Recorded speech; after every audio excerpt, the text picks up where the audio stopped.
Victory Venkatesh comedy timing ఎలా ఉంటుందో ప్రత్యేకించి చెప్పాల్సిన అవసరం లేదు. అలాగే natural star Nani comedy timing కూడా సూపర్ అనేలా ఉంటుంది. ఇక వీరిద్దరూ కలిసి సినిమా చేస్తే వెంకీ నాని ఫ్యాన్స్‌కే మాత్రమే కాదు సినీ అభిమానులు అందరికీ పండగే. మల్టీ స్టారర్స్ చేయడానికి వెంకీ ఎప్పుడూ రెడీగా ఉంటారు. అలాగే నాని కూడా మంచి కథ సెట్ అయితే మల్టీ స్టారర్ చేయడానికి ఓకే చెప్తూ ఉంటాడు. ఇప్పుడు ఈ సీనియర్ హీరో, యంగ్ హీరో కలిసి తెరపై వినోదం పంచడానికి రెడీ అవుతున్నారట. ఇది నిజంగా కొత్త సంవత్సరంలో కొత్త వార్తే. ఇంతకీ ఈ క్రేజీ కాంబోని డైరెక్ట్ చేసేది ఎవరనుకుంటున్నారా?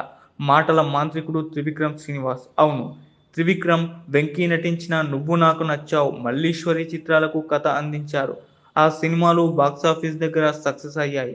ఆ తర్వాత వెంకీతో తన డైరెక్షన్‌లో మూవీ చేయాలి అనుకున్నారు త్రివిక్రమ్. కానీ కొన్ని కారణాల వలన కుదరలేదు. అలాగే నానితో కూడా త్రివిక్రమ్ సినిమా చేయాలి అనుకున్నారు. కానీ సెట్ కాలేదు. ఇప్పుడు ఈ క్రేజీ కాంబోని సెట్ చేసింది త్రివిక్రమ్ అని ఇండస్ట్రీలో బలంగా టాక్ వినిపిస్తుంది. త్రివిక్రమ్ ప్రస్తుతం 'గుంటూరు కారం' చిత్రాన్ని తెరకెక్కిస్తున్నారు. ఈ మూవీ ప్రస్తుతం పోస్ట్ ప్రొడక్షన్ వర్క్ జరుపుకుంటుంది. జనవరి 12న 'గుంటూరు కారం' విడుదల కానుంది. మరోవైపు వెంకటేష్ 'సైంధవ్' సినిమాను జనవరి 13న రిలీజ్ చేయనున్నారు. ఈ సినిమాను వెంకీ బాగా ప్రమోట్ చేస్తున్నారు. నాని ఇటీవల 'హాయ్ నాన్న' సినిమాను రిలీజ్ చేశారు. ఈ సినిమా సక్సెస్‌తో ఫుల్ జోష్‌లో ఉన్నారు. సంక్రాంతి పండగ తర్వాత ఈ భారీ క్రేజీ మూవీని అఫీషియల్‌గా అనౌన్స్ చేస్తారని తెలిసింది.